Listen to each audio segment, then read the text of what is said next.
नमस्कार, जनतंत्र टीवी देख रहे हैं आप। मैं हूं आपके साथ साहिल दूलिया। बुलेटिन की शुरुआत करेंगे बड़ी खबर के साथ। केदारनाथ धाम के कपाट आज 8:30 पर 6 महीने के लिए बंद हो गए। आज सुबह गर्भगृह के कपाट बंद करने के बाद पंचमुखी डोली को मंदिर परिसर में लगाया गया। वहीं कपाट बंद होने के मौके पर श्रद्धालु जमकर झूमते हुए नजर आए। तो भैया दूज के पावन पर्व पर आज पौराणिक परंपराओं और विधि विधान के तहत बाबा केदार के कपाट शीतकाल के लिए बंद कर दिए गए। अब आगामी 6 महीने तक बाबा केदार की पूजा अर्चना शीतकाल गद्दी स्थल ओमकारेश्वर मंदिर ऊखीमठ में होगी। तो कपाट बंद होने के अवसर पर हजारों की तादाद में श्रद्धालु केदारनाथ धाम पहुंचे। शनिवार को करीब 22,000 लोगों ने बाबा केदार के दर्शन किए और अब तक करीब 16,32,000 श्रद्धालु बाबा केदार के दर्शन कर चुके हैं।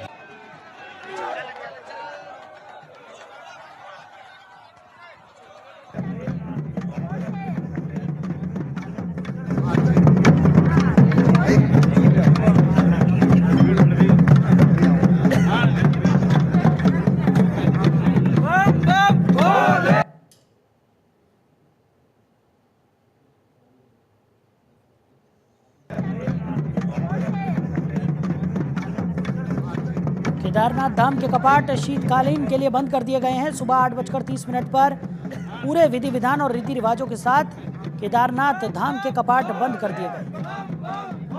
तो इस मौके पर श्रद्धालु झूमते गाते नजर आए। तस्वीरें आपको दिखा रहे हैं।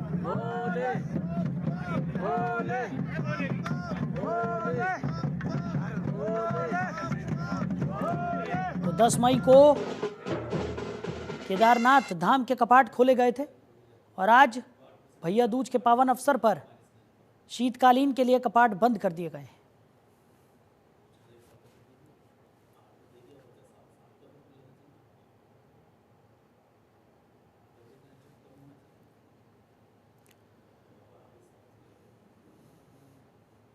वहीं विश्व प्रसिद्ध यमुनोत्री धाम के कपाट भैया दूज के पावन पर्व पर आज 12:05 पर वैदिक मंत्रोच्चारण के साथ शीतकाल के लिए बंद हो गए, जिसके बाद शीतकाल में 6 महीने तक मां यमुना के दर्शन शीतकालीन प्रवास खुशीमठ खरसाली गांव में किए जाएंगे। वहीं देश विदेश से आने वाले श्रद्धालु मां यमुना के दर्शन 6 महीने तक उनके शीतकालीन प्रवास खरसाली गांव में कर सकेंगे। इससे पूर्व यमुनोत्री धाम से मां की उत्सव डोली आने पर पैदल मार्ग की साफ सफाई कराई गई, जिससे पूरा रास्ता साफ सुथरा रहे। खरसाली गांव में मां यमुना की उत्सव डोली को लेकर ग्रामीणों में खासा उत्साह दिखाई दिया।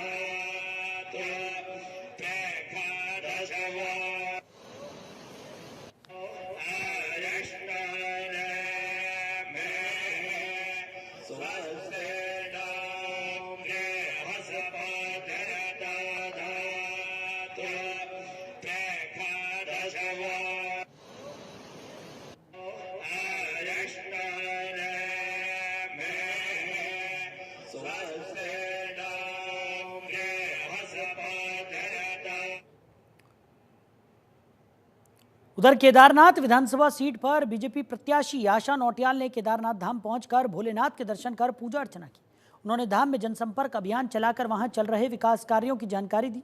उन्होंने क्यूंजा घाटी के विभिन्न गांव में भ्रमण कर बीजेपी के पक्ष में मतदान करने की अपील की। मतदाताओं को संबोधित करते हुए बीजेपी प्रत्याशी ने कहा कि प्रदेश सरकार की ओर से क्षेत्र में विभिन्न मोटर मार्ग, राजकीय संस्थाओं और विद्यालयों के विकास के लिए स्वीकृति प्रदान की गई है, जिससे तेजी से क्षेत्र का विकास हो सके। तो रुद्रप्रयाग विधायक भरत सिंह चौधरी ने कहा कि केंद्र और प्रदेश सरकार द्वारा विकास कार्यों के लिए प्रतिबद्धता नजर आ रही है।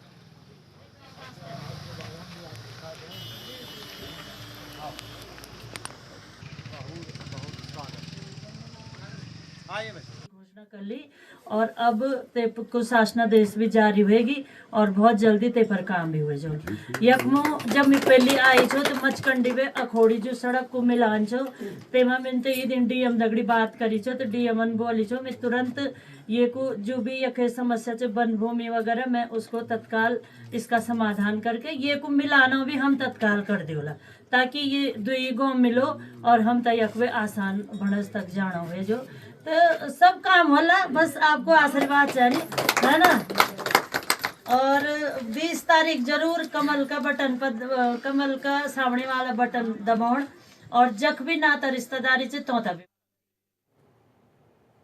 उधर कैबिनेट मंत्री डॉक्टर धन सिंह रावत जल्द ही पार्टी के प्रचार प्रसार के लिए महाराष्ट्र जाएंगे। देहरादून के यमुना कॉलोनी स्थित शासकीय आवास में कैबिनेट मंत्री डॉक्टर धन सिंह रावत ने प्रेस कॉन्फ्रेंस की। इस दौरान उन्होंने बताया कि वो 3 दिन बाद महाराष्ट्र जाकर बतौर स्टार प्रचारक पार्टी का प्रचार प्रसार करेंगे। उन्होंने बताया कि केंद्रीय नेतृत्व की ओर से ये जिम्मेदारी दी गई है। इससे पहले 40 दिनों तक उन्होंने जम्मू कश्मीर में भी पार्टी का प्रचार प्रसार किया था।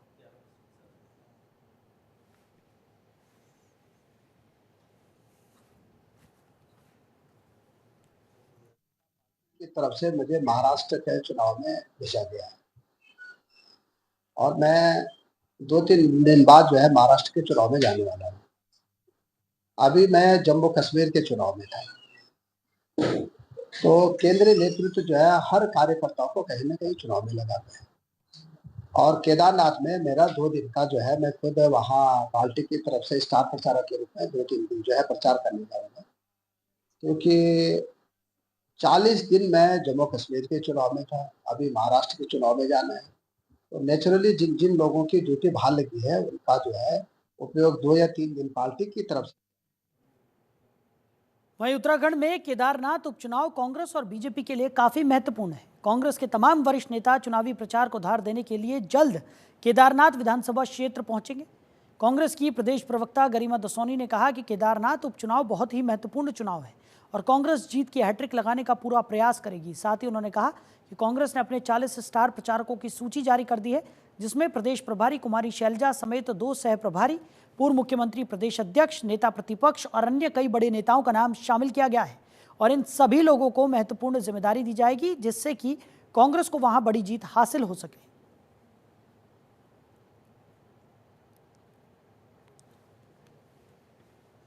केदारनाथ उपचुनाव हर लिहाज से बहुत ही महत्वपूर्ण चुनाव है, ना सिर्फ उत्तराखंड कांग्रेस के लिए बल्कि ये देश को दिशा देने वाला, एक संदेश देने वाला चुनाव है। अयोध्या और बद्रीनाथ हारने के बाद अगर केदारनाथ में भी हम हैट्रिक लगाते हैं तो निश्चित रूप से ये कांग्रेस पार्टी के लिए बूस्ट करने वाला चुनाव हो सकता है, उसमें एक नई ऊर्जा और नई शक्ति प्रदान करने वाला चुनाव हो सकता है। तो ऐसे में पूरी ताकत कांग्रेस पार्टी इसमें अपनी लगा रही है। इसी के मद्देनजर 40 स्टार प्रचारकों की सूची जारी हुई है, जिसमें माननीय प्रदेश प्रभारी कुमारी शैलजा समेत 2 सह प्रभारी हमारे जो नवनियुक्त हुए हैं वो भी स्टार प्रचारकों की सूची में है। माननीय अध्यक्ष जी हैं, नेता प्रतिपक्ष जी हैं, माननीय पूर्व मुख्यमंत्री जी हैं, माननीय पूर्व अध्यक्ष प्रीतम सिंह जी और गणेश गोदियाल जी हैं, उपनेता प्रतिपक्ष भुवन कापड़ी समेत बहुत सारे विधायकों के नाम इस सूची में हैं, फ्रंटल संगठनों के अध्यक्षों के नाम इस सूची में हैं और निश्चित ही रूप से सबको महत्वपूर्ण जिम्मेदारी दी जाएगी और अपने अपने जो बूथ हैं उनको संभालने की जिम्मेदारी कांग्रेस पार्टी देगी। उधर किसानों को पशुओं और मुर्गियों की बिक्री को बेहतर तरह से उपलब्ध कराने के लिए पशुपालन विभाग ने आईटीबीपी के साथ विशेष एमओयू किया है। इस बात पर उत्तराखंड के पशुपालन मंत्री सौरभ बहुगुणा ने कहा कि उत्तराखंड के पशुपालकों, मत्स्य पालकों और मुर्गी पालकों को अपने सामान का व्यापार करने के लिए मार्केट उपलब्ध कराना हमारा मुख्य मकसद है, जिसके लिए आईटीबीपी एक नामी संस्थान है। साथ ही उन्होंने कहा कि प्रधानमंत्री नरेंद्र मोदी का लक्ष्य है कि पशुपालकों और दुग्ध पालकों की आय दोगुनी हो। उसके लिए एक कदम कारगर साबित होगा और ये पर्वतीय क्षेत्रों में कुल 200 करोड़ रुपए का व्यापार उपलब्ध कराएगा।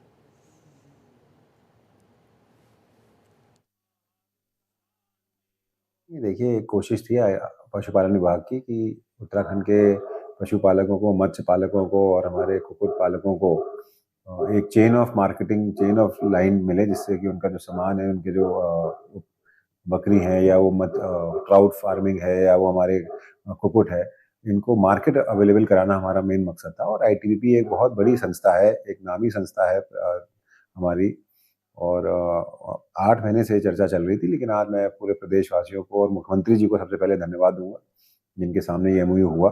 केंद्रीय मंत्री, गृह मंत्री अमित शाह जी को और प्रधानमंत्री जी का जो सपना है कि पशुपालकों की, अपने दुग्ध पालकों की, मत्स्य, आज एक एमओयू पशुपालन विभाग के सचिव महोदय और आईटीबीपी के आईजी साहब के मध्य माननीय मुख्यमंत्री जी उत्तराखंड सरकार और माननीय पशुपालन मंत्री जी उत्तराखंड सरकार की उपस्थिति में किया गया है। इससे हमारे जो सीमांत क्षेत्र हैं, जो हमारे वाइब्रेंट विलेजेस हैं, वहाँ के जो पशुपालक हैं और जो भेड़ बकरी का व्यवसाय कर रहे हैं, मुर्गी पालन का व्यवसाय कर रहे हैं, उन लोगों को एक ओपन मार्केट अवेलेबल हुआ है। इस एमओयू से यह है कि जहाँ आईटीबीपी अपने जवानों के लिए मांस उत्पादन के लिए बकरी, भेड़ या चिक की सप्लाई मांगेगी तो वो एक हमें ऑर्डर करेंगे 7 दिन पहले, और हम वहाँ के लोकल जो लोग पाल रहे हैं उनसे उस उत्पाद को उपलब्ध कराएंगे। उधर हल्द्वानी में पीसीएस परीक्षा की तैयारी कर रहे अभ्यर्थियों ने विधायक सुमित हृदय से मुलाकात करते हुए बताया कि पीसीएस की परीक्षा के पाठ्यक्रम में हिंदी और अंग्रेजी सिलेबस में भिन्नता देखने को मिली है, जिस पर हिंदी माध्यम से परीक्षा देने वाले पीसीएस के अभ्यर्थियों ने कड़ी आपत्ति जताई है। विधायक सुमित हृदय का भी कहना है कि ये लोक सेवा आयोग की नियमावली के खिलाफ है, जिसमें अंग्रेजी के छात्रों को फायदा मिलेगा और हिंदी के छात्रों को नुकसान होगा। लिहाजा उन्होंने मुख्यमंत्री से अपील की है कि इसका स्वतः संज्ञान लेकर इसकी जांच कराई जानी बेहद आवश्यक है।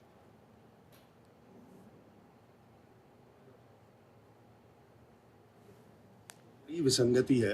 पब्लिक सर्विस कमीशन की जो 2013 की नियमावली है वो साफ बोलती है कि अगर अंग्रेजी और हिंदी में सिलेबस बनाया जा रहा है तो एक समान होना चाहिए, उसमें कोई विसंगति नहीं हो सकती। लेकिन इसमें जो अंग्रेजी का सिलेबस इन्होंने दिया है और पेपर भी निकट है, अभ्यर्थियों को भी देर में पता लगा है, अंग्रेजी का जो सिलेबस दिया है उसमें 40% के ऐसे मार्क्स हैं जो हिंदी के पेपर में नहीं है, हिंदी के सिलेबस में नहीं है, जिससे कि जो हिंदी भाषी राज्य होने के बावजूद उत्तराखंड जो इंग्लिश मीडियम से ये एग्जाम देंगे उनको इसमें फ़ायदा मिलेगा। तो ये कहीं ना कहीं इसमें लापरवाही है और इसकी जांच होनी चाहिए, या फिर इसमें मिलीभगत है। मैं माननीय मुख्यमंत्री जी से आप लोग के माध्यम से अपील करना चाहता हूँ कि स्वयं उसका ये संज्ञान लें और अवश्य ये जो विसंगति है इसे दूर करने का तुरंत आदेश। तो आज विधि विधान के साथ प्रसिद्ध प्राचीन कल्प केदार मंदिर के कपाट भी शीतकालीन के लिए विधि विधान के साथ सभी देश विदेश के श्रद्धालुओं के लिए बंद कर दिए गए हैं। भागीरथी और खीर गंगा के संगम पर स्थित धराली का प्राचीन नाम श्याम प्रयाग भी है। स्कंद पुराण के केदार खंड में भी इसका उल्लेख मिलता है। कल्प केदार मंदिर समिति के पदाधिकारियों का कहना है कि इस वर्ष कल्प केदार मंदिर में लगभग 6 लाख से ऊपर श्रद्धालुओं ने दर्शन किए। वहीं हर वर्ष तीर्थ यात्राओं की संख्या में बढ़ोतरी देखी जा रही है।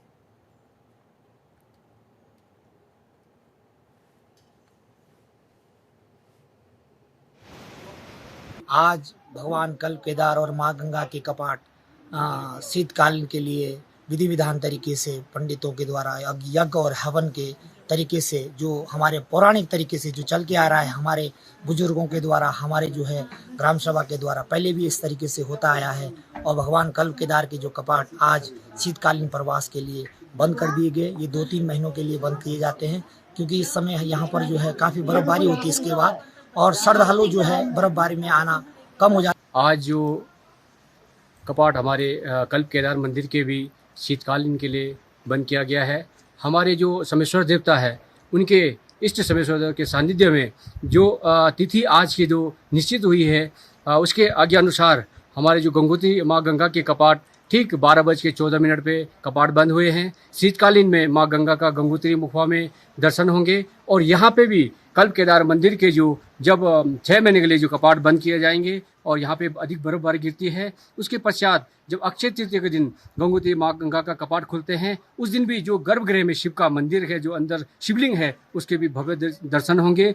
आज जो तो महिला सशक्तिकरण और स्वच्छ गंगा अभियान को आगे बढ़ाते हुए देश के कोने कोने से आई बीएसएफ की महिला आरक्षियों का राफ्टिंग दल आज देवप्रयाग से रवाना हो गया है। बता दें कि गंगा नदी में राफ्टिंग करने वाला ये बीएसएफ महिला आरक्षियों का पहला दल है। ये महिला आरक्षी गंगा नदी में राफ्टिंग करते हुए कई राज्यों से होते हुए देश के कई ग्रामीण क्षेत्रों में महिला सशक्तिकरण और स्वच्छ भारत अभियान की मुहिम को आगे बढ़ाते हुए बहादुर और साहसिक कार्यों के लिए महिलाओं को प्रोत्साहित और जागरूक करने के साथ ही तमाम जन जागरूकता अभियान करेंगी। 25 अक्टूबर को गंगोत्री से ये अभियान शुरू हुआ, जो कि 53 दिन की अवधि के बाद गंगा सागर में जाकर खत्म हुआ।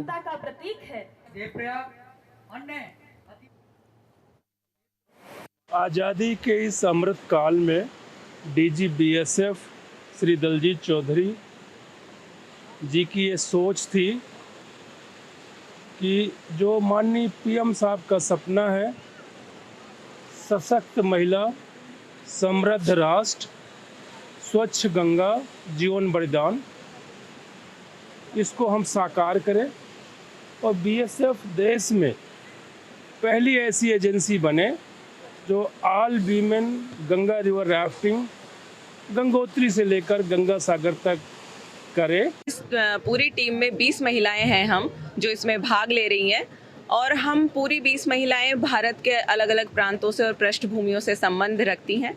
हम सारी जो 20 महिलाएं हैं बीएसएफ को अलग अलग सीमा पर हम सेवाएं दे रही हैं। और अभी हमने बियाट देहरादून में 2 कोर्स होते हैं वहाँ पर, flood water rescue and riverine border domination course basic and advance. उन दोनों कोर्सों में हमने कठोर परिश्रम किया है और प्रशिक्षण प्राप्त किया है। उसके बाद वहाँ पे काफ़ी महिलाएं आई थी, उसमें से हम 20 महिलाओं को चयन किया गया है वहाँ से, और वहाँ पे हमें काफ़ी स्किल सिखाई। वहीं उत्तराखंड में जल्द ही उच्च शिक्षा विभाग की ओर से सेमिनार का आयोजन किया जाएगा। उच्च शिक्षा उन्नयन समिति के उपाध्यक्ष डॉक्टर देवेंद्र भसीन ने बताया कि राष्ट्रीय शिक्षा नीति के तहत युवाओं के कौशल विकास पर विशेष ध्यान दिया गया है। इसको देखते हुए राज्य के युवाओं के कौशल विकास के लिए सरकार जल्द ही एक सेमिनार का आयोजन करने जा रही है। इस सेमिनार में विश्वविद्यालयों के कुलपति और उद्योग जगत के प्रतिनिधि मौजूद रहेंगे। इसके तहत उद्योग जगत के द्वारा उद्योगों की मांग के अनुरूप युवाओं में कौशल की मांग की जाएगी। इसके आधार पर विश्वविद्यालयों के पाठ्यक्रम में बदलाव भी किया जाएगा।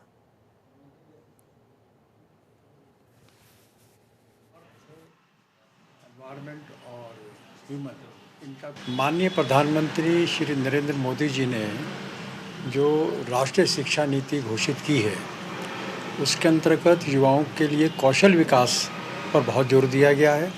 और उसे लेकर हमारे माननीय मुख्यमंत्री पुष्कर सिंह धामी जी और शिक्षा मंत्री डॉक्टर धन सिंह रावत जी दोनों ही बहुत गंभीर हैं इस प्रसंग को लेकर के कि बच्चों में कैसे कौशल विकास किया जाए, जिससे कि शिक्षा पूरी करने के बाद उनको कहीं ना कहीं रोज़गार मिले अच्छे स्थान पर। तो उद्योग के साथ जो तालमेल है उसको बनाने के लिए बहुत शीघ्र ही एक जो सेमिनार या वर्कशॉप हम लोग करने वाले हैं, जिसमें जहाँ एक और हमारे विश्वविद्यालयों के कुलपति रहेंगे और दूसरी ओर जो उद्योग जगत के लोग हैं वे रहेंगे। और उद्योग जगत से हम ये अनुरोध करने वाले हैं कि आपकी हमारे युवाओं से क्या अपेक्षाएं हैं, आप किस प्रकार के युवक चाहते हैं, किस प्रकार का प्रशिक्षण उनको देना चाहिए।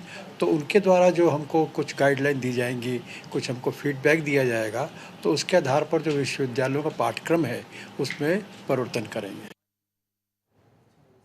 उधर हरिद्वार पुलिस का सत्यापन अभियान लगातार जारी है। एसएसपी प्रमेंद्र सिंह डोभाल के निर्देश पर पुलिस का सत्यापन अभियान लगातार चल रहा है। जिले भर के सभी थाना और कोतवाली क्षेत्रों में संदिग्ध और बिना सत्यापन के किराएदार रखने वाले मकान मालिकों पर कड़ी कार्रवाई की जा रही है। हरिद्वार के सिडकुल रानीपुर कनखल क्षेत्र में पुलिस घर घर पहुंचकर सत्यापन कर रही है। मकान मालिकों को किराएदारों का सत्यापन करवाना अनिवार्य है ताकि किसी भी प्रकार की आपराधिक गतिविधि पर नजर रखी जा सके।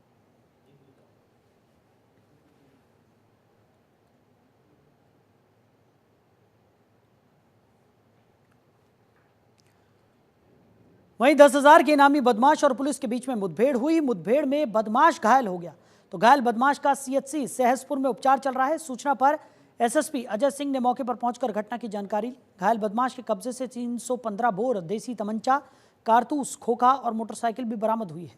पुलिस के मुताबिक बदमाश लंबे समय से गौकशी के अपराधों में लिप्त है और एसएसपी ने आरोपी पर 10,000 रुपये का इनाम भी घोषित किया हुआ था। तो पुलिस और बदमाश के बीच में ये मुठभेड़ हुई, जिस मुठभेड़ में बदमाश घायल हो गया। बताया जा रहा है कि बदमाश गौकशी के मामले में कई अपराधों में लिप्त रहा है और इसके ऊपर 10,000 रुपये का इनाम भी घोषित किया गया था। लंबे समय से पुलिस इस अपराधी की तलाश कर रही थी। वहीं अपराधी के मिलते ही पुलिस और अपराधी के बीच में ये मुठभेड़ हुई। वहीं अपराधी से 315 बोर का तमंचा, कारतूस, खोखा और मोटरसाइकिल भी बरामद की गई है। पुलिस आगे की जांच पड़ताल में जुट गई है और आगे की कार्रवाई की जा रही है।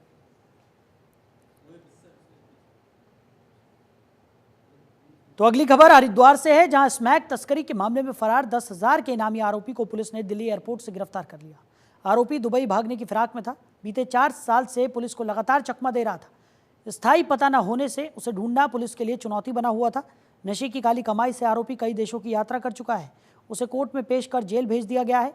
आरोपी की धरपकड़ में पुलिस के अलावा हरिद्वार LIU CIU की टीम ने भी अहम भूमिका निभाई है। एसएसपी ने पुलिस टीम की पीठ थपथपाई है। एसओ ने बताया कि आरोपी को कोर्ट में पेश कर जेल भेज दिया गया है।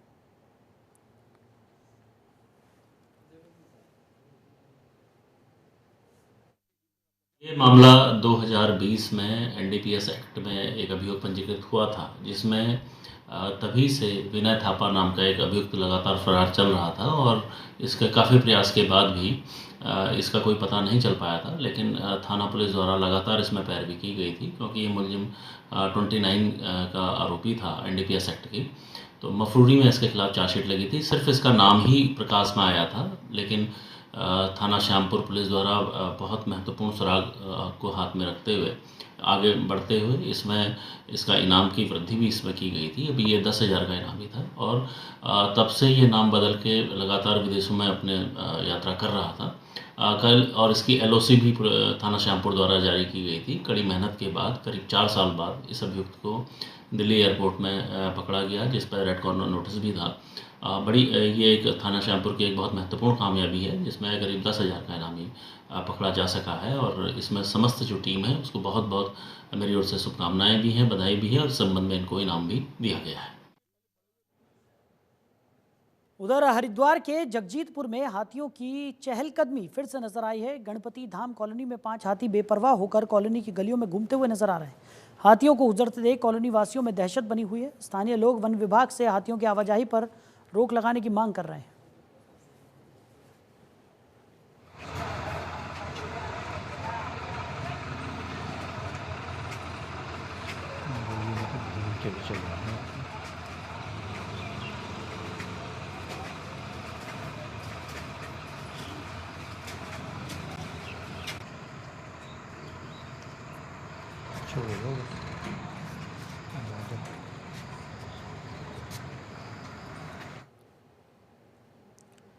उधर हरिद्वार के धनौरी क्षेत्र के शमशान घाट के पास एक खेत में संदिग्ध अवस्था में गुलदार मृत पाया गया।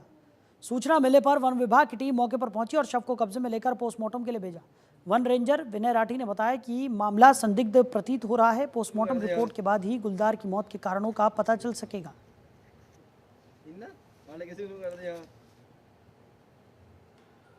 तो फिलहाल इस बुलेटिन में मेरे साथ इतना ही। आप बने रहिए और देखते रहिए जनतंत्र टीवी। नमस्कार।